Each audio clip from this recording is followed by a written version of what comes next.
And that's really what got you interested in diverging from the more traditional education system into something a bit more sophisticated, a bit more nuanced. So now I'm in the public school system and I'm teaching and I'm remembering this game and I can see these kids playing the game. So I'm being told, here's what they need to learn. Here's what they need to be taught. Here's what they need to be exposed to. I come to this crossroads where it's like, all right, just push this curriculum down their throat, even for the ones that see the game and don't want to play it. I can really try to educate each one of them based on the meta skills and their individual, like, what do I do? And that's where I realized that, the system's not set up for that sort of individual journey. And that was the beginning of the end. I taught for a number of years, went into administration, and ultimately with my own kids becoming school age, had to look myself in the mirror and go, I don't believe in this particular system, so I can't send my kids to it. So now what? Welcome to the Struggle and Strive podcast. My name is Estel Wallace. Today, it is my great honor and pleasure to introduce a very fascinating individual. His name is Matt Beaudreau. He's an author, speaker, educator, entrepreneur, co-founder of Apogee. He has built educational centers of all kinds and is just one of the most fascinating people I have had the pleasure of meeting and getting to know. So today we're going to dive right in and talk about a whole bunch of things. Matt, I thank you so much for being with us today. Honor is mine, and thank you for the kind words on that introduction too, man. Appreciate that. So my wife and I discovered you on the Tulsi Gabbard show, talking about Acton Academy. And then within a few days, I saw one of your TED Talks and was absolutely blown away, not only with the way you present, because you present in a very forceful yet charismatic way. You're an incredible orator and presenter, but the content of what you were talking about was, you were speaking to things that my wife and I for some time had been suspecting and sort of researching, and you sort of articulated very concisely some of the things that we've been thinking and feeling for a while, and we were just fascinated. So you already know that my wife and I now homeschool our children, and that is in very, very large part due to the content that we found with you, due to the incredible work that you do in the space, and your ability to articulate and command the English language in such a way that illuminates what I think is very black box for a lot of people. So what I'd love to do is just ask you a whole bunch of questions about this topic. I know that education is big. It can be contentious depending on who you talk to and what the specific subject is. But so a little bit more background. We took your course, Educating Modern Day Heroes. This is a couple years ago, three years ago, something like that, between 2 and 3. And by the time we had finished that course, the very next week we pulled our kids from school. Our older kids. We have 3. Our older kids, they were second grade and kindergarten. Picture them. Yeah, just a quick update where they're at now. My 10-year-old, who is at 4th grade, who should be in traditional 4th grade, is completing 7th grade curriculum, and she does about 2 to 3 hours of schoolwork a day, as well as a bunch of other extracurricular stuff, including public speech and debate, etc. Same thing with my 7-year-old. She is working furiously on 4th grade level stuff, and they're both crushing it. They're flourishing amazingly. So first and foremost, thank you for what you do, the way you do it. I would love to know if you could tell the audience, what is Apogee? What's it all about? I appreciate that, man, and congratulations to you guys. That doesn't surprise me a bit. And well done on the leadership side over there too, because it's a brave thing to step outside of what's considered normal.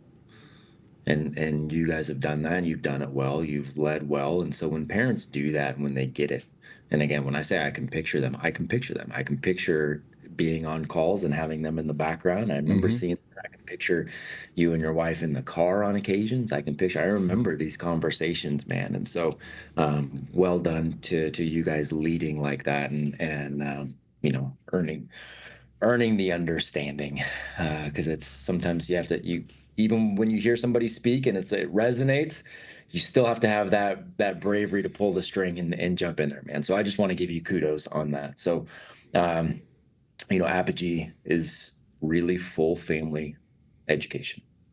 That's really the best way I can encompass it. It's full family education. We believe education is synonymous with growth. We think it is a factory setting of a human. We think we are born curious and uh, wanting to go on this journey of discovery, and really have this insatiable. We believe all humans have this insatiable desire to grow and to get better and to explore. And we don't think that ends until you're 6 feet under. There is no end of curiosity.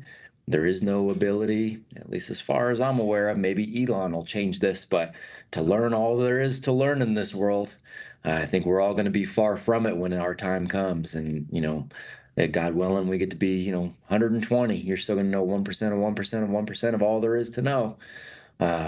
So we think that's a factory setting. Our goal is to preserve that for everybody. For our parents, a lot of times that it ends up not being a preservation. It's kind of reminding them that those were Mm. the factory settings to begin with, and we want to get you back there. And for our kids, it's let's preserve that. So it really is education for the entire family. How do we help you design the life that you want? Because ultimately, that's what education should be for. It's that kind of sovereignty, that kind of freedom to design the life you want and go after the things you want to go after. And gosh, if we can put some good humans around you in the process, that's a win for everybody. That's amazing. Those of you that are watching, you see what I'm talking about with this command of the English language when he's talking about education.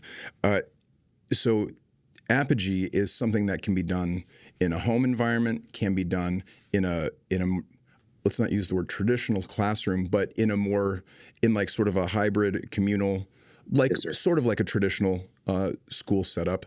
It can be applied a lot of different places, right?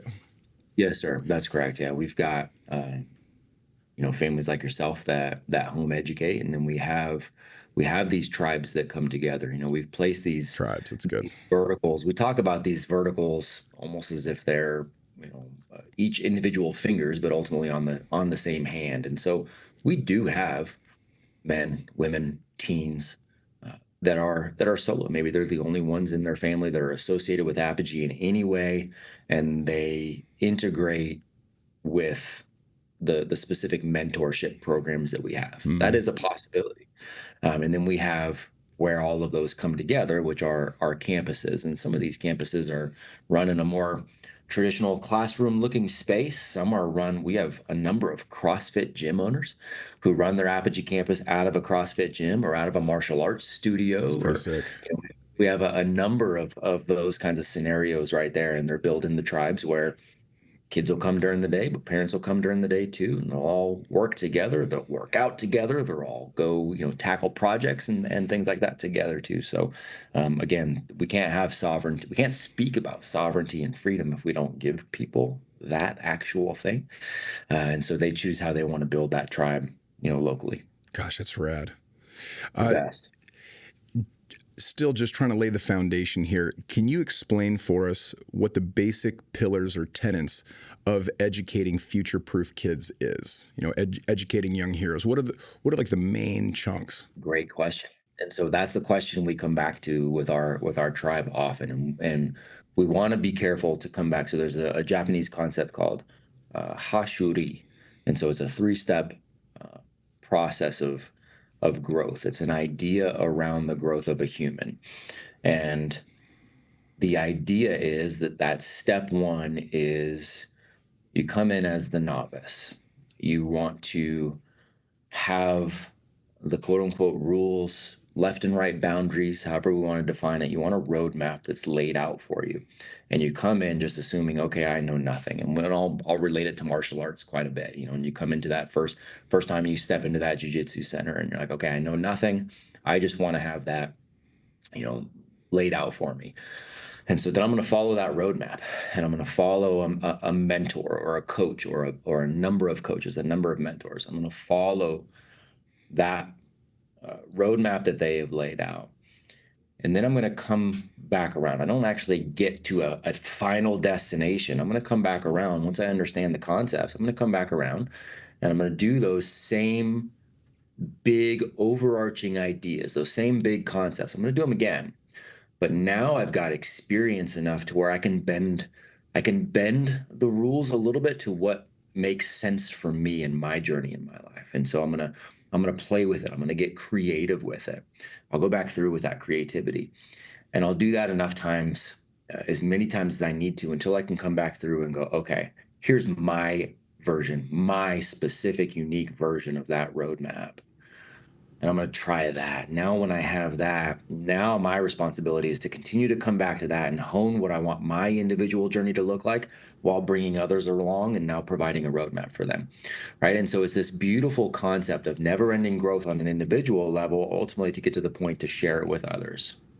This is what we want for our families. This is how we think learning actually works. It's those factory settings. So what you're asking is essentially, what are those meta skills, right, that everybody needs for all time? And then we have our unique things that come out of that. So when we take a look at that, the most important thing for us is to ask the families, what do you think those meta skills are? We can name some of the things. Human health matters. Essel's going to be in his body for the rest of his life. So you understanding how to be healthy matters. And I'm not talking just the bro science of like, let's make sure you got a six pack and look good on camera. How are you actually healthy? I love the fact that I haven't even had really a cold in the last 10 years. That to me is more important because I can show up as my best version for myself, for my family, for the people that I'm serving. Yeah, being sick is so inconvenient. It's so inconvenient. Nobody likes it, right? And it's not like we're some superhero or immune, but there are things that the human body is capable of, and there are ways to make sure we're getting as close to optimization as possible. So gosh, why not just try? Yeah. See what we can do, right? So human health that's a meta skill. Communication is a meta skill. And by communicate, everything begs a definition. Socrates says the beginning of wisdom is the definition of terms. So when we say communication, well, okay, great. What does that mean? Oral communication matters. Being able to have one-on-one conversations matter. Being able to speak in a group environment matters. Being able to articulate my thoughts, not just for others, but for myself in written form, that matters. That helps get the chaos out of my head and organize so I can see, what do I actually think? What do I actually believe, and why do I believe it? Like, that's a meta skill. The ability to learn and to unlearn, we think, is a meta skill. As things continue to change, right? We're talking right now, it's April 17th. This is 2025. Somebody listens to this in 2030. Guess what? The world is different than it was in 2025. There are all kinds of things that do not look the same as they did in 2025. What are those things? Well, shoot, we have no way of knowing. We don't know. So if we're talking future proofing our children, we can't guess it. We just have to make sure they're prepared for whatever the proverbial it is. So can they learn what is necessary to learn when it's necessary to learn it?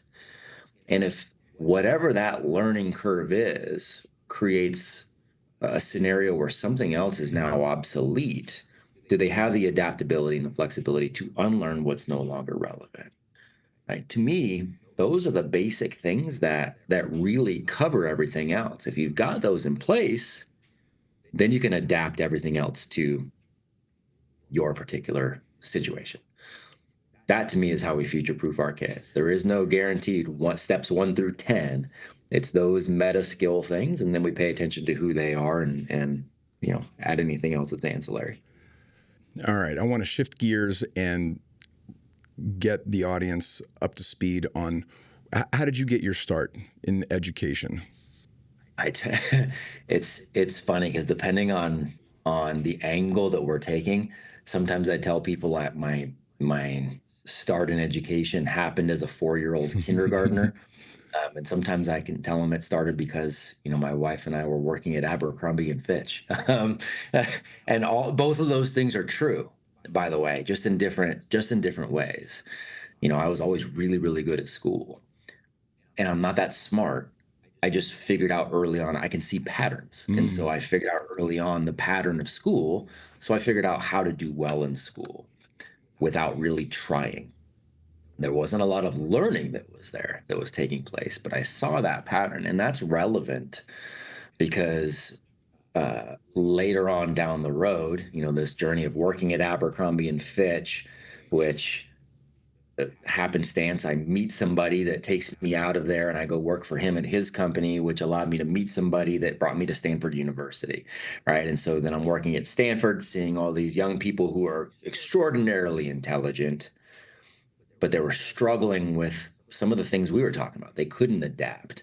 Their emotional, their EQ was low. They were struggling on some of the things that life actually demanded. They were good at school, but the game of life was way Yeah. harder. So naively at that point, I'm like, well, if I can go help them, I'll go into the public schooling system. And that brought me back to remembering this 4-year-old version of me that saw that there was a game going on. Now I'm working as a teacher. Now you're helping educate. Exactly, man. So now I'm in the public school system and I'm teaching and I'm remembering this game and I can see these kids playing the game. So I'm being told, here's what they need to learn, here's what they need to be taught, here's what they need to be exposed to. And I'm like, Mm. man, I come to this crossroads where it's like, all right, I can help them to see this game.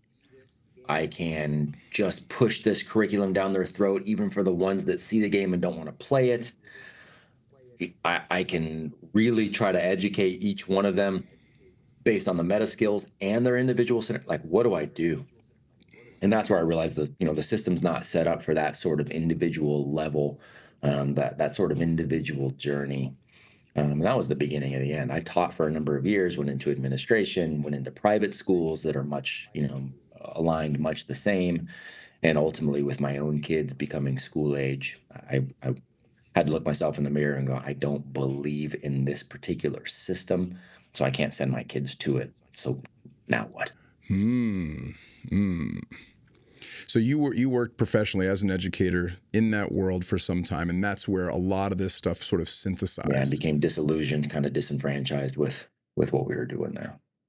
And that's really what got you interested in diverging from the more traditional education system into something a bit more sophisticated, a bit more nuanced, into some of the projects that you've taken. And you've taken on many projects. We have the fire aim mentality. Fire, Fire aim, aim ready, ready. man. It's not ready aim fire. It's fire aim ready. So it's all right. If we see a problem, we have rules in our house. When I say rules, I mean it's just a family contract that we've developed.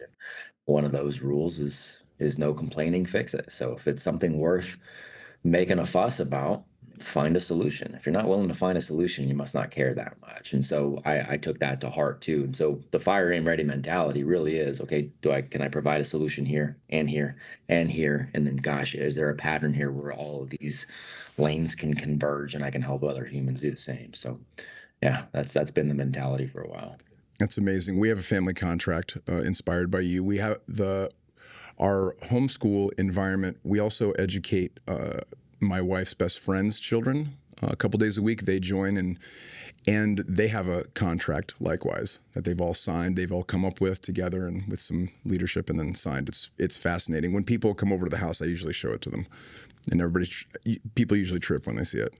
For sure, for sure. And it's such a simple thing. And that's what you find on all of these. Like, we're not talking about anything ultra complex. A lot of times it's quite the opposite. Too Mm-hmm. many complex systems just begets a whole lot of simplicity in the human, but the reverse is also true.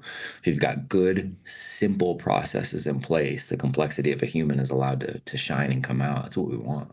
That's a beautiful way to say it, because we are complex creatures, and we do take things, to the nth degree. And starting with something simple is I would agree, the most helpful way to begin. And surprisingly, in our journey, again, much thanks to you, we found that it wasn't nearly as complicated as we thought it was. It seemed very daunting at first. The notion of educating our children ourselves in our home seemed all but impossible. We're going to break them. I was not. You were a great student. I wasn't a good student. I never did that pattern recognition. I wouldn't go into my whole story, but I was not a good student. My wife was a pretty good student. But our combined experience in education sort of adds up to not a whole lot of anything. So we were very daunted by the idea, like, we're going to do this. What if we break them? What if we ruin them? And thanks to you and a few others in the space, but primarily you as the big driver, it really opened our eyes to how simple a lot of this stuff is. And then you're right, the complexity sort of adds itself, because our children, their curiosity, I mean, it grows into this thing. A lot of the people that I've got lined up to talk to this spring and summer are entrepreneurial. I'm fascinated with it, and I know that you're entrepreneurial. Much of what you do is obviously very entrepreneurial in nature. Were you always entrepreneurial as a young man? It's a good question. That DNA, I believe, was always there, but I was not, in terms of how I acted or behaved, because I was met with a lot of resistance proactively from my own parents. Sure. A lot of that language was just, look, money doesn't grow on trees. You put your head down, you get to work, you're going to go work for a company for 30, 40 years. You're going to get a pension, you're going to come out, right? It was like that classical understanding of what it meant to work and provide. Yeah. And so that was what I was front loaded with, and schooling was much the same. And most of my friends came from a very similar background. If anything, grew up in a middle class home.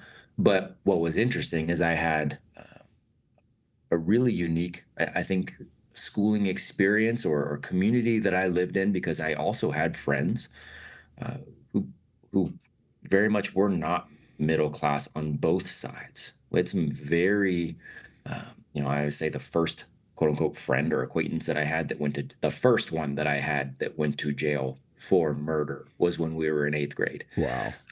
I had friends and acquaintances that got into gangs and got into going down that rough road. I also had friends who came from entrepreneurial families and were multimillionaires, even in the 80s. And so that was always something I was wildly curious about. Why did I hear my dad talking about money doesn't grow on trees, and I'm capped, I'm limited, even though I could see there was an intelligence there. Mm-hmm. See kind of the Thoreau's example of a man living in quiet desperation, and I could almost see he didn't like what he did. He didn't like his life. He didn't like the things that he was espousing, but there wasn't really a belief there that he could change it. And then I saw my best friend's dad talking about, I remember him saying something to somebody on the phone. He wasn't saying it to me directly, but I remember overhearing him saying that he had made, like $50,000 that month. And this is in the 80s. And I remember thinking, I'm pretty sure my dad doesn't make much more than that for the entire year. And this sounded deep. So I was curious. Yeah. Right. The curiosity, but it wasn't anything that I really dove into for a long time. So when did you branch out and try your first project, your first venture? And was it in education? Yeah, it's a really good question. It was in education as I define it, but it wasn't in education as most people define it. Again, most people think education just means schooling.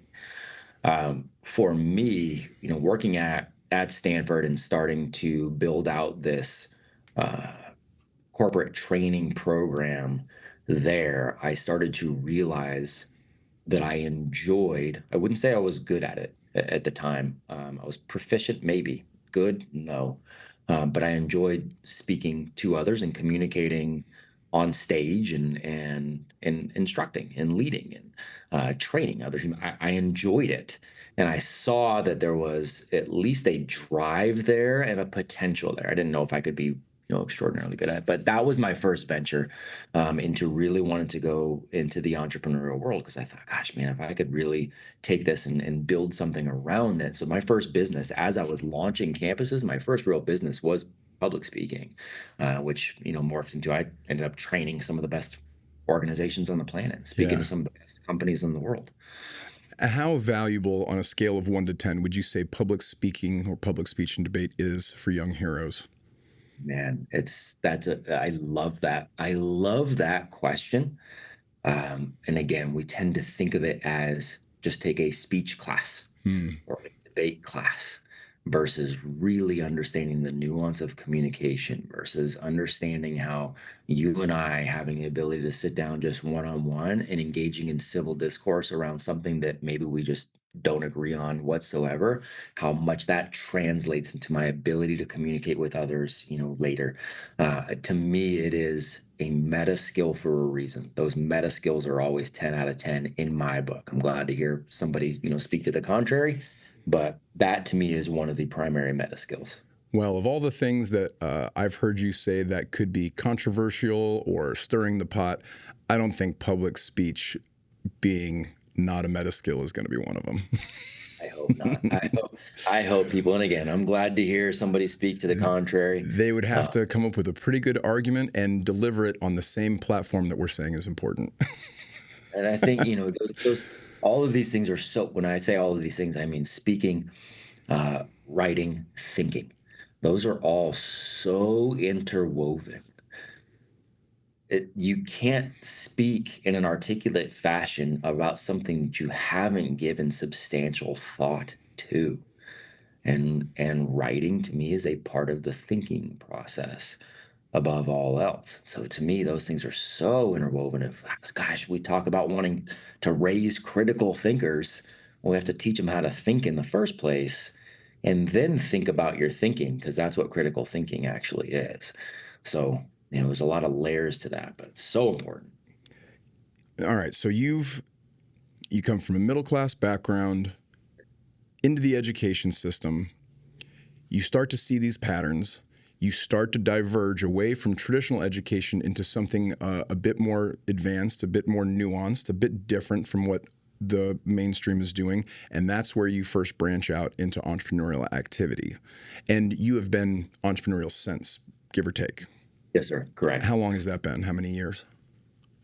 Oh, that first TED Talk is really what lit that up. And I think that was somewhere around 2015-ish. So it's been a decade of yeah, I've been about 2 decades in education, but it's been about a decade as an entrepreneur. Gosh, yeah, I've seen a couple of your talks on stage and just blew me away. So your ability to speak publicly and present and convey your ideas and solicit both an emotional and intellectual response from people is top notch. Thank you, brother. Top notch. Oh, absolutely. That being said, I tell my children regularly that reading and being able to publicly speak are probably the two most valuable skills they'll be able to learn, and they're free. You don't really have to pay a lot of money. I mean, you can eventually, spend some money, but it's really more time commitment, just honing those skills. It's a lot of practice. Like you say, if I want to teach, in one of your talks, you talk about jujitsu. If I want to teach my son jujitsu, I could put him into a class led by lecturers, somebody that may or may not have ever done much jujitsu, and then quiz them on multiple choice jujitsu test questions, or put them in the ring. Put him with a mentor who's good at it. Let him start wrestling on the mat. Going, and that's that Hashuri thing, right? Like you start going, you just get on the mat and you start. It's that fire aim ready. You just start, and you learn and you start to acquire these skills, and then you start to develop your own flavor to it. You start to discard, like what Bruce Lee said, you discard what's no longer useful. You start to do that. You start to develop your own style, but it all happens because you do first. And it's the outside of that, reading and having great conversations. That's where thinking starts. There's so many things I want to talk to you about, but I want to try and stick to some pattern because I was so pumped to do this. There's the description you just gave, about learning by doing, which is so valuable. That applies to entrepreneurship as well. And so many people, particularly on the internet, who express an interest in entrepreneurship, side hustles, investing, there's it's a big subject a lot of people are fascinated by. So it's not this small niche thing. It's a lot of people that want to create more financial freedom in their lives. For most of them, for all the right reasons. That being said, getting in and trying stuff is really the thing that has to happen. And with that, just like a kid learning jujitsu, just like you breaking away from the system you're working in to continue in education, but in something slightly different, maybe something that hadn't been done the way you were going to do it before. Business is full of failures. It's hard. There's setbacks. There's all that stuff's part of the journey. Would you touch on that a bit? I started laughing when you started saying this because I got a DM this morning from a mom, somebody that I don't know, and she just said, "Hey, here's my 10-year-old wants to."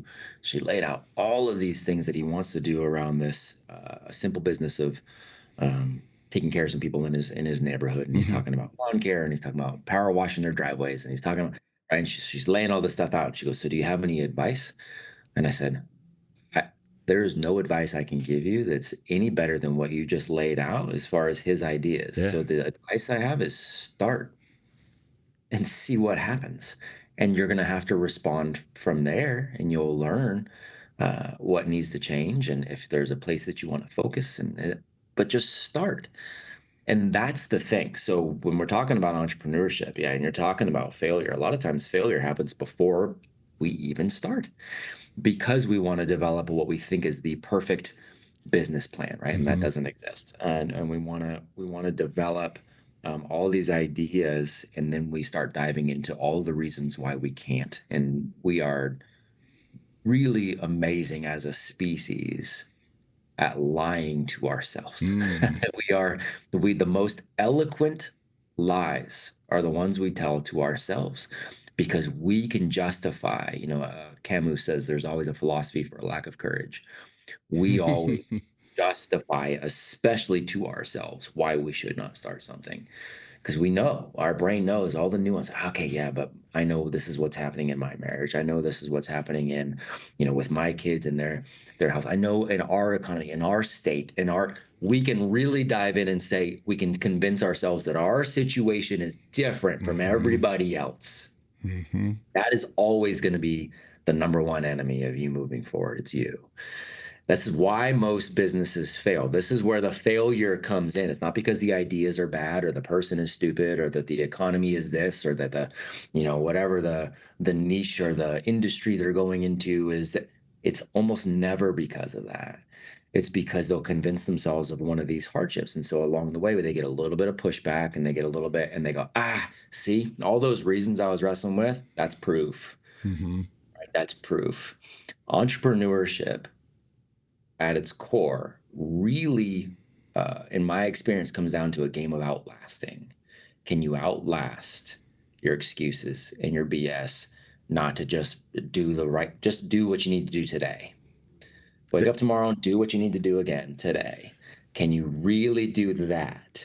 It's the minute you start looking too far out in the future and going, I haven't gotten this yet, and I should be on this timeline, and I should. By definition, if you can apply some of your brain cells and some of your thinking to these future scenarios that haven't even happened yet, well, you're outsourcing all that kind of stuff. You got more energy that you can focus on what you need to do today, by definition. So take those brain cells back, put them on what you can do today, and just take that next step forward. Put your head down for 5 years like that, you're going to win. Yeah. Well, you're going to win or you're going to learn. That's winning. Yeah, totally. That's winning. Getting over our own fears and just beginning that's the first real battle. And it's one that has to be fought periodically, at least in my experience. And it's preparation, because markets themselves are tough. There's fluctuations, there's staffing, there's strategy. Building an organization it's not impossible. Lots of people do it. And at the same time, it is difficult. I found it difficult because I didn't have any training prior. I started just picking up on stuff and then trying stuff and then reading. And there are some people that have done this that are pretty smart. I tried it. And then one of the things that's been most valuable to me from an education standpoint in my life, primarily in my career, I got sober at 26. So everything before 26, I very much have two different lives. Before 26, I didn't do much that was noteworthy at all. At 26, I got sober, read the big book of Alcoholics Anonymous, had an experience with it where I was like, dude, have you guys seen this? And applied what was in that book to my life in a very significant and meaningful way, and my whole life changed. And I had this aha moment, a couple of years in, where I thought, what else don't I know about that's in books? And I bring this up because so many people, they do get stuck in this place where they over research. It's paralysis by analysis. They read a lot of the books that I would recommend, then they just read addictively. They addictively consume podcasts and content around entrepreneurship, around building businesses, around leadership, and they don't really take these steps. What I realized early on in my career is that so many of these books, while there's a gazillion you can go through, what I found that for me the best use of that information is to read, especially if it's something useful on a topic that I'm interested in studying in, and then trying it, applying the stuff that's in the book. I can't tell you how many people have asked me, how do I start a business, a side hustle? How do I buy myself more time for my family, etc.? And I generally start with, have you read Rich Dad, Poor Dad? And I'm astonished at how many people look me in the eyes and go, yeah, I read that. But what was the next one I needed to read? I'm like, okay, maybe you should, my suggestion, because I don't know what the answer is. My answer to you is reread that book with a highlighter and start trying the stuff that's in it. It'll probably take you a year to 2 years to really fumble around and then come back to a place where you've got new questions, you've got new understandings. Your lens is now synthesized a bunch of information into a place where you're asking different questions, completely different questions. Because we ask the wrong questions. How do I start a business? Well, finding the information on how to file LLC and get an EIN number is not hard. So that's not really what they're asking. Oh, good. Well, a lot of times they're not asking for a question. They're not asking a question to begin with. They're looking for more answers. That's the whole point of the consumption, is that the illusion is when I get more and more answers, that's what's going to get me there, versus what is the question? What are the main 1 or 2 questions I need to pull out of that book to start to dig into and answer for myself? That you outlined, you're exactly right, which, by the way, is a product of schooling, to think that way. Education asks the question. Schooling assumes that answers are the thing. And I know we're kind of jumping all over the place, but you ask questions masterfully. Some of the Socratic discussions that I sat in on of yours absolutely blew my mind. Can you explain for us, what is a Socratic discussion? What's the point of it, and why is it helpful? That in and of itself is a great question. Why is it? And the last question you asked, why is it helpful? Like we were talking about earlier, it's simplicity that allows for the complexity of the human to arise. So a lot of times, a Socratic conversation really is just taking a look at a real world scenario and saying, why? Why is this helpful? What does that actually mean? What do you mean when you say that? When you ask those simple questions, what you start to realize is that most people speak in generalities. We speak in platitudes. We speak in all these areas that don't actually force us to define anything. And we wonder why we're confused and we walk around aimlessly. We don't have a definition of anything. And it doesn't mean that the definition has to be right. And that's where the fear comes in. It's like, well, if I define it, I'm saying I have the answer. No, if you define it, you're just giving yourself a path to go walk to find the answer. That's all it is. It's that fire, aim, ready. So, from a Socratic standpoint, it's really taking a look at real world scenarios. And sometimes you can paint a scenario. You can take it from a standpoint of, I'm going to paint a scenario. I'm going to create an A or a B situation. You're going to be a protagonist in the middle, and A and B are both equally good decisions or equally bad decisions. Right. And we're going to choose one or the other, and then you're going to have to defend it.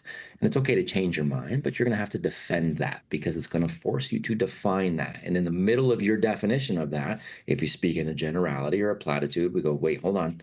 What you just said right there, what does that even mean?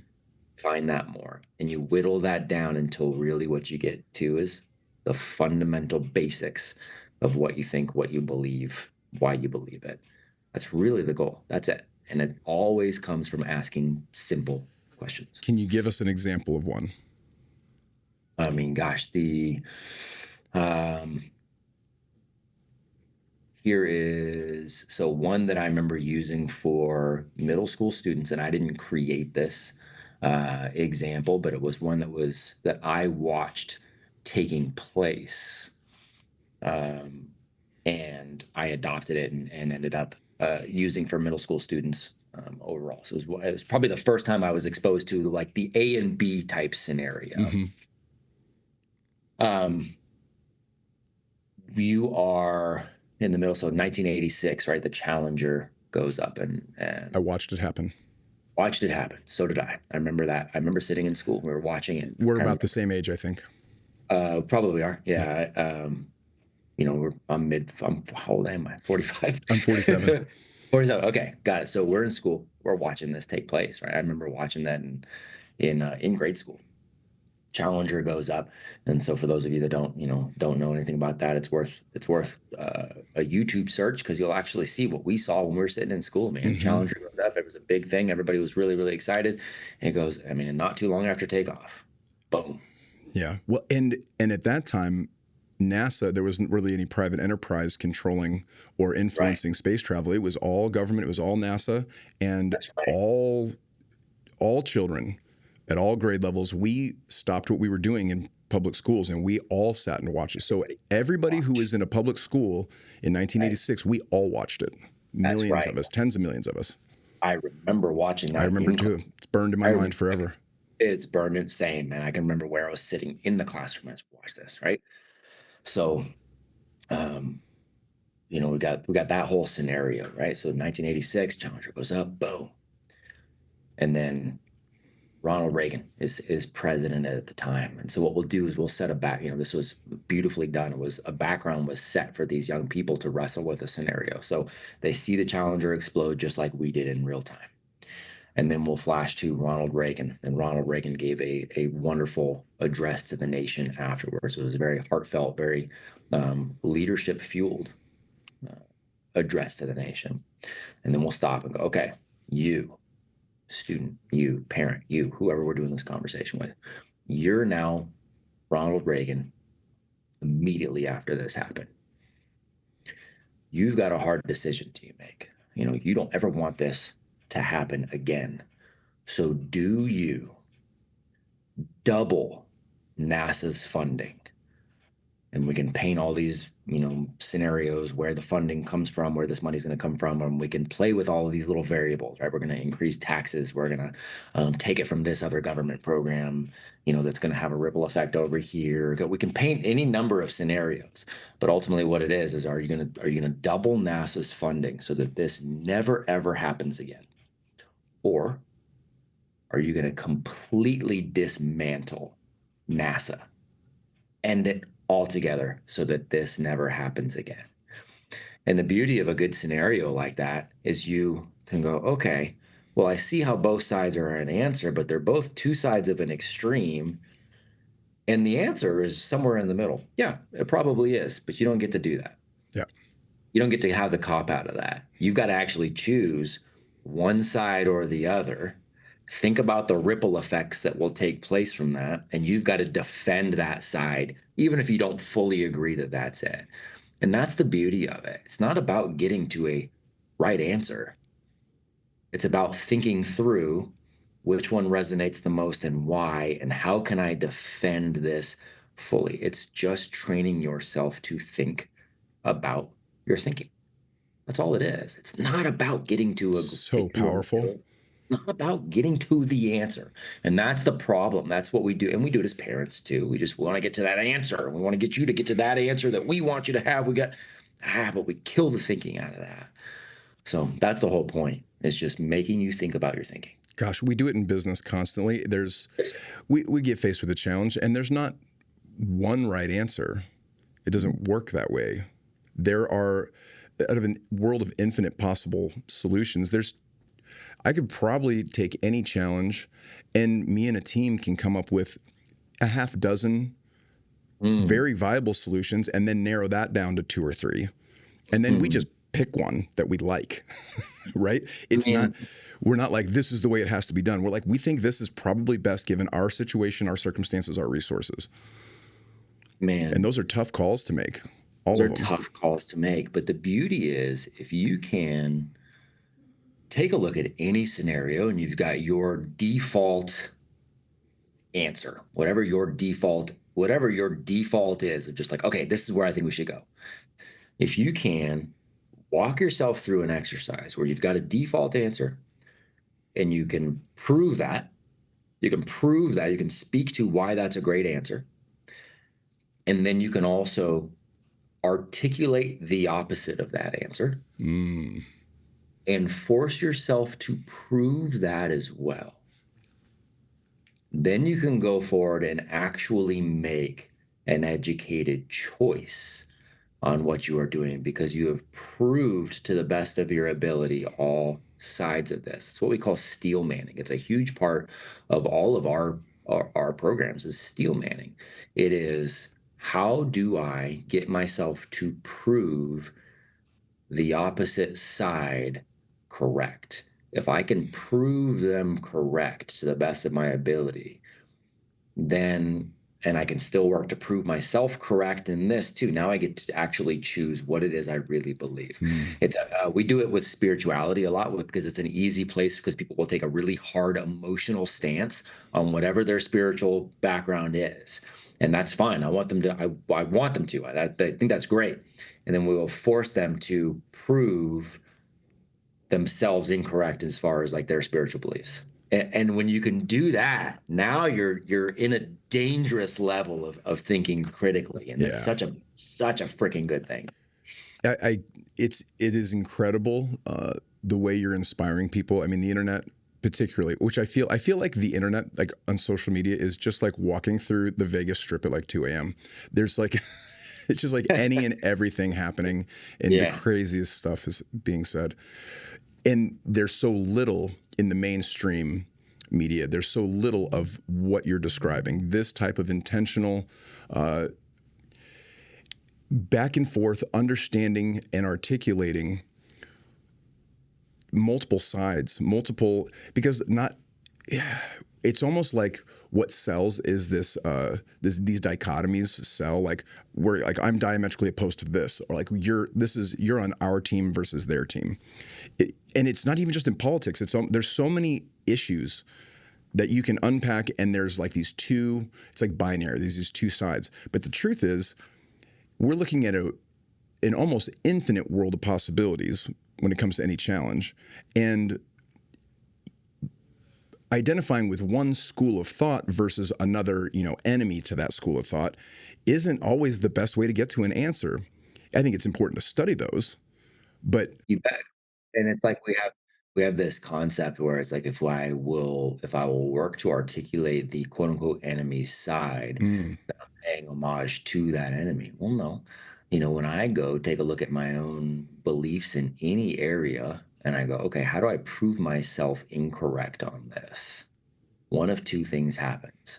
Either I have to admit, shoot, there is better evidence to the contrary of what I currently believe, which is awesome. which is great because you want to be, I mean, ultimately, if we're seeking answers, it's because we want to be right. Right. So asking the right questions is only going to get us closer to truth. Truth itself is anti-fragile, right? Humans. It's like a lion. You let it out, it'll defend itself. Defend it, man. That's it. And our egos are the things that are so fragile. And so, if I can see that there's better evidence somewhere else, then I have an opportunity to upgrade my thinking around something. Or the other thing that could potentially happen is I just help solidify my current position as it is. Either way, I get closer to peace. Either way, And you win. either way, you win. It's not a bad thing. No. It's just a scary thing because you start to understand that, well, shoot, what if I do change my mind? That's the thing that stops everybody, really, is what if I do have to change my mind? Because if I change my mind and then I start worrying about the social How do I ramifications. look? I look dumb. I look like a hypocrite. I look dumb. I look like a hypocrite. My mom will be mad at me. My dad will be mad at me. My And wife then will I'll be alone and I'll die.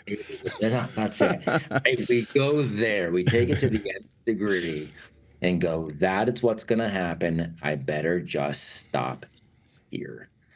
Right. And that, gosh, man, Like and that's why I don't believe the vast majority of humans will really clamor to critical thinking anytime soon, but it's just, man, one at a time. If we can get one family there to Hmm. start doing one more family over here. Gosh, if we can empower this family to go just get one more family over here, just to think critically, not to think like us, but to think.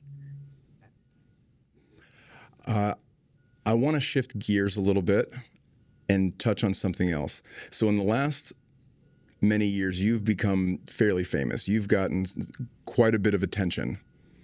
So you're a much more public person now. How have you adjusted to being a public figure, to having a lot more public attention? I don't, full honesty, I'm fine with it because of the mission. I don't love it, and I'll disappear as soon as I can. That's full transparency on that. I really do love people. I really do love helping and serving people. I don't need attention at all. I would be if God was to come down tonight and be like, "Hey, by the way, this Apogee mission is going to go ahead and take off at this point. It doesn't need you anymore. We've got plenty of people that are going to take the helm. Everything's going to keep going. The mission's going to keep growing. You can get off of the internet and just kind of go into obscurity, live on your farm, serve your family." I'm there. Done deal. I'll just help who I can help locally. I'll have these conversations with as many people as I can, but I don't need the public attention side with that. Yeah. I won't say it wasn't and I got more of this in the public speaking side, which was I was building out while building campuses.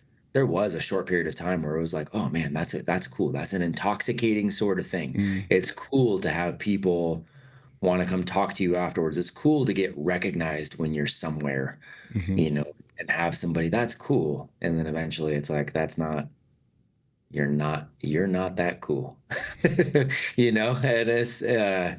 so yeah, I don't shy away from whatever attention will draw people to the mission, but I don't need it. Great. That's a great answer. How do you deal with negativity online? Asking for a friend. Yeah, that's a great. Yeah, that's par for the course too. The negativity that comes out. I got a few different ways that I can look at it. I think about who the individual is. If I know the individual, then Mm. there's something that's there. It's like, okay, if I know the individual, and if that person has any idea who I am, what's their perspective? Is that something that they have earned the right to say? And if they have, then cool. Is it something that I need to take into consideration? If there's an emotional response from me because they say it, then I really need to take a look. Are they striking a nerve because I think something they said is true? Mm. I need to take a look at that and do some self-reflection on that because that might mean it's an indicator of something that I've got to change. But for the most part, it comes from people that don't know me at all, or at the very best, knew a version of me years ago. Yeah. And then it's like, you take it with a grain of salt and gosh, man, I hope they're going to have a better day. I would never, even on my worst day, go to somebody else's page or social media or whatever to go leave a negative comment. Man, I cannot imagine what a bad place I'd have to be in mentally to even do that. I mean, at the most benign level, it's a waste of time, of precious, the most precious resource we have. It really is, man. And so I've if got that's better what things to do than to look at my phone and express my internal disdain for the whole world to see, tattooed in ink on the internet about how bitter I am about whoever's opinion. that's just unfortunate, It that really there are is. people who are in that space. So, I mean, all that I really don't give it much thought again, unless it is somebody who, I have any level of respect for, and if it does draw an emotional, because I promise, I beat up myself and my ideas more than anybody else does. 100%. So if somebody comes to me, I'm glad to take a look at a differing opinion. But man, if they come with a negative attitude, whatever, it's not, almost never going to create an emotional response.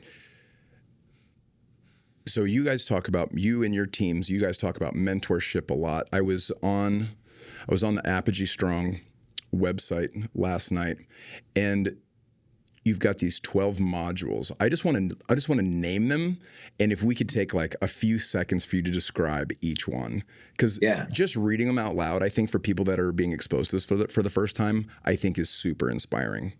This is for the teens. This is Apogee Strong, Yeah. So I think we have 12-month module. program. Yeah. I don't remember if we have the teens on there as well as the men and women or whatever. But yeah, I'll let you go. Yeah. Okay. Boom. All right. This is for young men. Okay. All right. Module, and I don't know if it's for teens or not. Yeah. All right. Module 1, become the gentleman. First impressions are everything. This month you'll master the art of presence, eye contact, and a firm handshake, an unwavering respect. The manners matter challenge. Will have you saying yes sir, yes ma'am, until it's second nature, setting you apart in ways most never will. Mm. Yeah, that whole, we're setting the foundation for how we're going to show up. So that's an awkward thing for a lot of young men, especially now. They're not used to that, and that's okay. But we want them to start to develop that habit around yes sir, no sir, yes ma'am, no ma'am, the eye contact, the handshakes. Gentlemen are going to open the doors. They're going to go ahead and hold the doors open for the ladies and for the young ladies. It doesn't matter. Well, this is the 20. It doesn't matter. This is what you're going to do. You're not doing it for them. You're doing it for you. Because you're going to hold a line of a level of respect.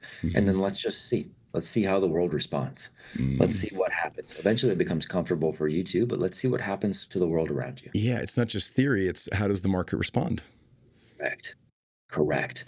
And so that is and that's how we start, and then they also start that month leading their own family meetings, taking a leadership role in their family, whether they're 12 or 15 or 17, or, they're going to start doing that as well and taking on that leadership role that month. But that is foundationally where we're going to start. And we come back to that over and over and over again. That's how we're going to deal with the mentors that come on. That's how we're going to talk with our family, with our friends in our community. And let's discuss, what does that do? How do people respond? How does that change your interaction? Then all of a sudden it becomes second nature too. And go, this is interesting.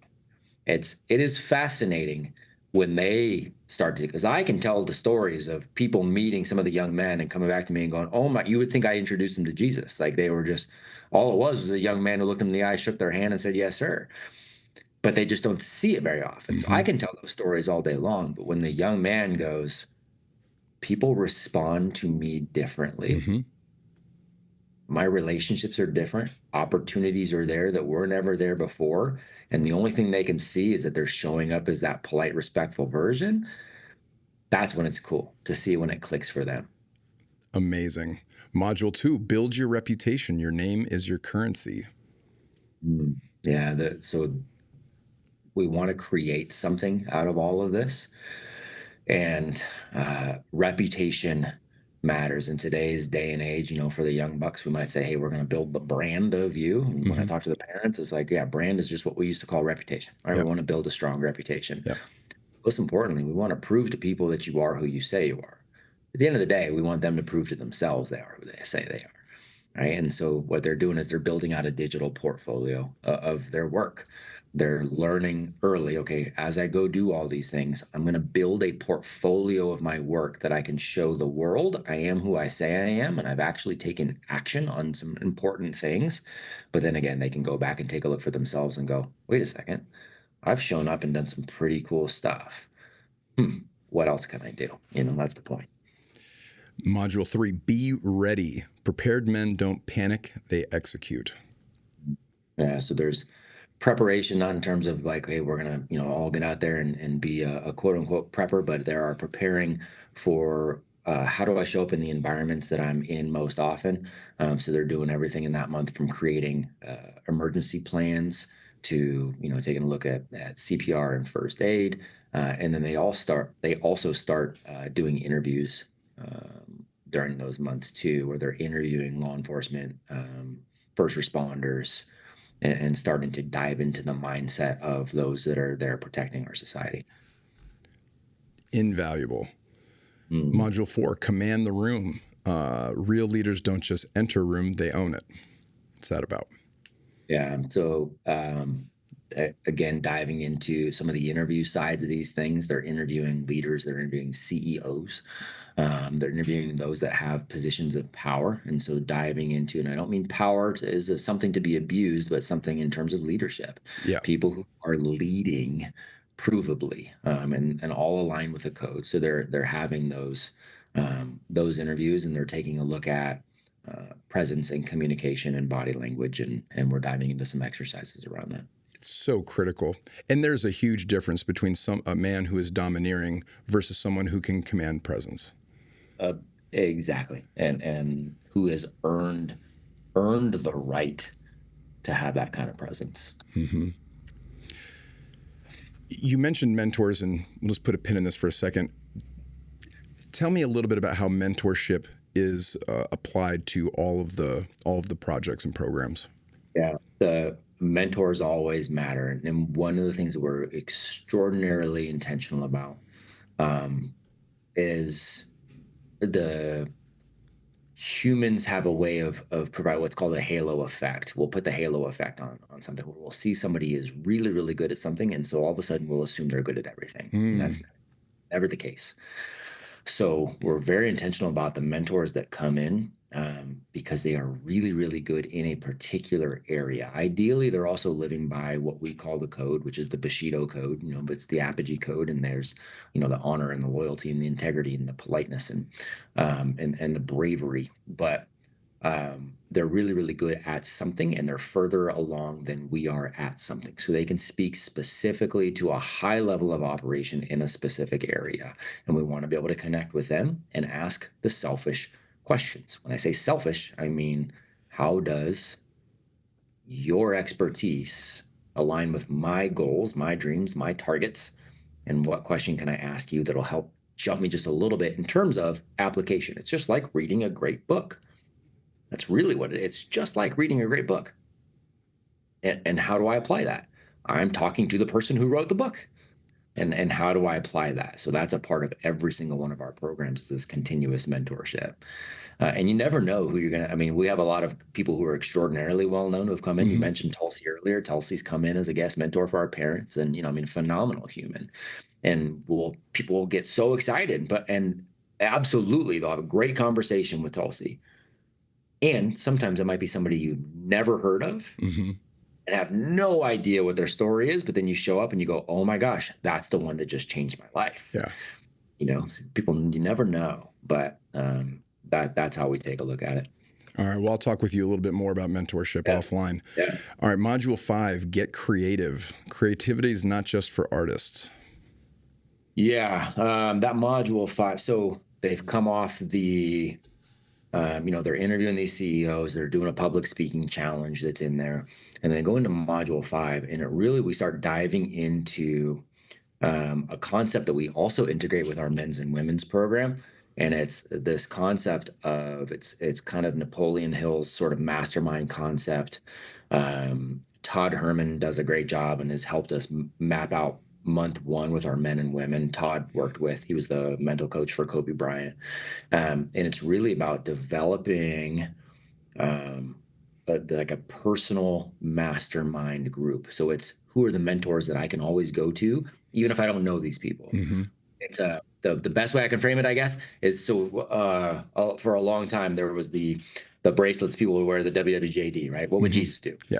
You're not saying you're Jesus, and you're not saying that he's right there with you. What you're saying is, he's an example for me, and I'm wearing this bracelet to remind myself of the qualities he exhibits, the decisions he would make. And I'm using that as a reminder as I go throughout my day. These are the qualities I want to exhibit. This is who I want to be. This is how I want it, right? You're doing that. So we're creating that mastermind group where you go, okay, how would this person respond to this challenge? Okay, this is a little rough. This is happening here at school, or this is happening here at work. I'm a little stressed out. How would my mastermind group take a look at this problem, and what would they advise me to do? And so we start working with them through the psychology of that. The next one, and masterminds, I have mastermind here locally. It's not paid for, just me and some of my friends that are entrepreneurs that are at the helms of our organizations, and we meet monthly. It's almost like a 12-step support group of just like dudes that are in the fray that make decisions that impact other people's lives, and the risks are different, the stakes are different, and it's a safe environment for us to have grown-up conversations around money, around risk, around family and time management, and all that stuff. Fascinating. This course is fascinating. I cannot wait. My wife is chomping at the bit, in fact, for our oldest to be 12, so that she can start in this. We want all 3 of our kids to go through this. I want everybody I know to go through this. My wife and I were talking last night about how much parallel there is between what you do with young people, specifically young men, and what we do here at Cornerstone Healing Center with young, and they're not as young. So while we're not working with young heroes, many of them are young-ish, but then we're not working with teenagers and adolescents. We're working with people from their 20s to their some of them in their 50s, and they're people who haven't. I want to say this respectfully, who haven't been effectively parented. Yeah. And there's been trauma. There's been all kinds of things that have gotten in the way of them continuing to grow in a healthy way. Some of it self-inflicted, some of it inflicted upon them. But we do so much of this here. So good. It's fascinating with the strong parallel. So needed. And man, so a lot of this parallels what we do with our men and our women too. And maybe they may not have even come out of any sort of trauma. Sure. But they've stopped. At some point they've convinced themselves that they've got, quote unquote, the answers to what? I'm not really sure. I can't define it. Cool. You're right. You can't. So we're going to define the next level of growth. And hey, by the way, these modules, as we've created them, it's really this overarching meta skill analysis that I continue to come back to. The way we've laid this out, I continue to come back to our month 1, journey for the men's program. I come back to it nonstop. Our month 2, I come back to it nonstop. And it's the new version of me, this, hopefully better version of me than the last time, that's going, okay, now what do I need to do to get better? What do I do to continue to grow? It's the cycle. The module 6, we do a version of this here in our curriculum. We call it the mental hero. You guys call it the alter ego undercover. Yeah. That came from Todd Herman's nomenclature. So Todd, again, worked with Kobe Bryant, wrote a great book called The Alter Ego Effect. And so what we do with our youngsters, and this is something that is paralleled in both teen programs as well as the men's and the women's, it is defining. Again, Socrates says the beginning of wisdom is the definition of terms. Defining what is the version of me that shows up in all these different playing fields. The version of Matt that shows up as a husband is not exactly the same as the version of Matt that shows up as a parent. It's not exactly the same as Matt who shows up as the entrepreneur. They're all me. Mm-hmm. They're all authentically me. But to assume that I'm going to have the same relationship with my COO, who's a really good man, is a really good friend, we're on this mission, that my relationship with him is exactly the same as it is with my wife, that gets weird, dude, right? Like that's not how our relationship works. It is different. It doesn't mean one is me and one is not me. It means I show up as a different version of me in both of those scenarios. So what is the best version of me in both of those relationships, right? It's defining what stays the same, but what also is different, and how exactly does that play out from a tactical standpoint? It's so good. Man skills, module 7. Okay, yeah, man skills. It's really the list of life essentials. It is the what can you fix around the house versus can you tie a tie versus can you, it is really just, can you change the tire? Can you, take a look at, the whole proverbial, can you balance a checkbook? But can you take a look at finances and have a decent understanding of what you're doing and where you want to go, and save more than you spend, and more, it's the basics. Yeah. It really is the basics. And it's so interesting how many young men are not capable of that. Again, paralleled with so much of what we do here. I work with a lot of men, and when I work with somebody through the 12 steps in my private life outside of treatment, I find myself in many, many cases where we get through the 12-step portion and they're learning how to be of service and they're developing a relationship with God. And they very organically start asking me deeper questions that aren't covered in the book, that aren't covered in that, it gets more nuanced. How, you've been married for, for a long time. How do I do that? How do you, when did you know you were ready to be a parent? When did you know you were ready to start your own business? All these, how do I fix my credit? How do I fix my teeth? That's real common, with my crew. How do I become an adult at 35? How do I pick up where my parents, as best as they tried, left off a long, long time ago? And I forgot a lot of this stuff. I've been, so fascinating stuff. Module 8, hone the inner warrior.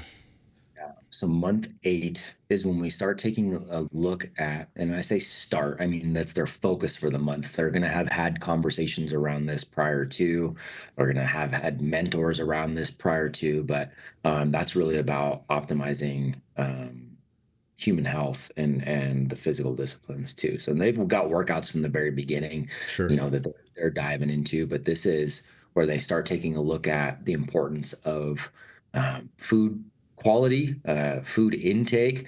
They'll actually measure their food for a month. We're not trying to create any sort of food related issues by any stretch. We want them to understand humans are really bad at estimating when it comes to food. We just suck at it. And so 100%. Giving ourselves an idea and a bit of background knowledge on caloric intake and how much we eat and the food quality, that's really what the focus is that month. So cool. I went through like a pretty intense bodybuilding and steroid phase quite a few years ago. Yeah. I wanted to get huge, and I did get pretty big. But, part of that experience that I think was really beneficial was the food tracking. And again, not to inspire anybody's, potential eating disorders, but I went through a long phase of several years where I tracked my food in a spreadsheet that eventually got to MyFitnessPal. But learning how to meal prep like on Sunday for the whole week, learning how to, and I wasn't doing great financially in those years, like learning how to budget and figure out what am I going to eat that's going to bargain with my future self, both on the financial side and on the physical side, so that I can start to reach these goals. Because what so many young men and people that are in recovery that are sort of re-beginning their lives again, we're teaching sort of the same broad spectrum skill set, which is everything I want to do that's worth doing isn't stuff I can get today. We're looking at long range targets, and they're not fixed targets. Things like health and learning and creativity and leadership and family, these are all, and wealth creation, these are all cadences that I need to sort of get in sync with over time. So this is just absolutely fascinating to me that you have this curriculum for young people. It's so cool. Yeah, we set those foundations for them, man. If we can do that, we can all collectively do that. We're in a good spot. Module 9, the Stoic mind. Emotions don't control you. That's so powerful too. Oh man, and the Stoic philosophy, Stoic concept, those are again things that we tackle.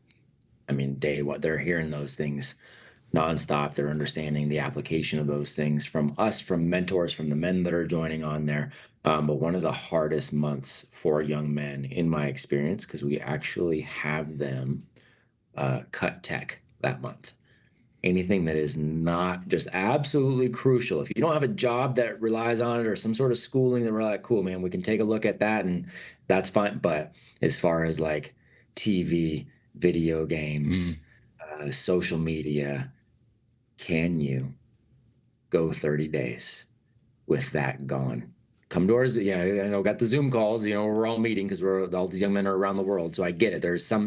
But the way you're normally using that, can we cut it entirely, and let's reflect on how that impacts you? It's a powerful question. I mean, even as a content creator, you could still be in front of the camera, go through your checklist of deliverables without sitting and consuming it. Yep, 100%. Okay, module 10, get after it. No more waiting. Yeah, module 10 starts to is an uncomfortable month for young men, and it's also really cool to see what some of them can pull off. Month 10, one of the biggest challenges. It's really almost a culmination of a sales and marketing sort of challenge, and it's also the beginning of a 90-day hard challenge. So there's two things that start that month while they're in the last quarter of this. When I say last quarter, if they rock the entire 12 months, they're invited to stay forever, no charge. So like, So cool. you throw down for 12 months, cool, man, you're a part of this. Come rock and roll and keep being part of this community. But they take on a paperclip challenge that is a sales and marketing challenge. And then they start, people are familiar with Andy Frizzelli. He's come in as a guest mentor for us.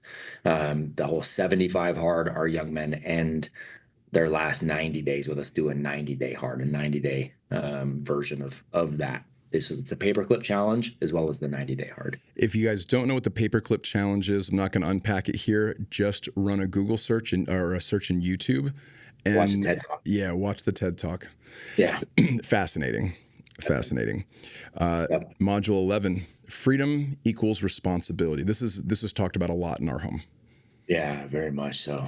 Same. So they're going to continue the 90-day hard there, and then they're doing some labor. So they're getting out in their community. They're doing a mentoring of somebody younger than them. They're doing trips to places like hospice centers and sitting down with people who have, are coming close to being done running the race.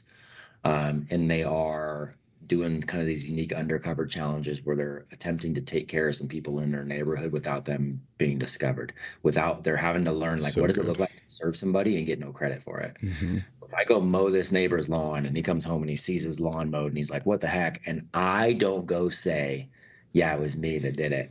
You're welcome, right? I just have to sit there knowing that I helped, but I don't get any credit for it. How's that go? It's so powerful. I challenge the men that I work with to ask 3 people every single day how they're doing and really listen to the answer. And if they don't get one, to probe for an answer and really listen to it. I also challenge the guys that I work with to perform a random act of kindness every single day. And similarly, if you take credit for it, it doesn't count. Yep, doesn't count. They say, well, I want to call you and tell you what it is. I don't want to know what it is. I want you to let me know that you did one. Right. I want to know that you're packing back into the stream of life, that you're a contributor. All right, month 12, strategize the game plan. Yeah, month 12 is the they finish 90-day hard, and then it's taking a look at it's strategizing, because again, we get to this for the teens to make it most applicable to their lives. You get to the end of quote unquote school, and it's like, well, what do I do? I guess I go get more school. And I guess there's always this ending, right? No, things don't finish. This doesn't finish. So what's next? Do you go, so we talk through, like, do you go back through this cycle again and redo these things? Are there things you need to redo because you didn't do them well and or you were doing them well and you want to continue doing those? Do you want to come back in on the program side as while you're doing all this and lead others and host meetings with other peers where you're doing peer-to-peer coaching and mentoring? Like, what does that look like for you? Because the growth, hate to spoil it for everybody, but the growth doesn't stop. Yeah. That conversation. What a the whole conversation has been fascinating. I wish we had more time to go into more stuff. Before we wrap up, let the audience know where can they find you? Appreciate that, man. So see what we're doing at apogeestrong.com. You can find us on IG at Apogee Program. If you want to reach out to me individually, it's just my name, just at Matt Beaudreau on most platforms. And I try to get back to anybody and everybody that reaches out. So those are the best places to go. Right on. Matt, from the bottom of my heart, thank you so much for spending time with me this morning. If I can ever do anything to help support you and what you're doing, you just ask, man, you got it. I really appreciate you taking time with us today. Grateful, brother. All right, take care, Matt. We'll talk soon.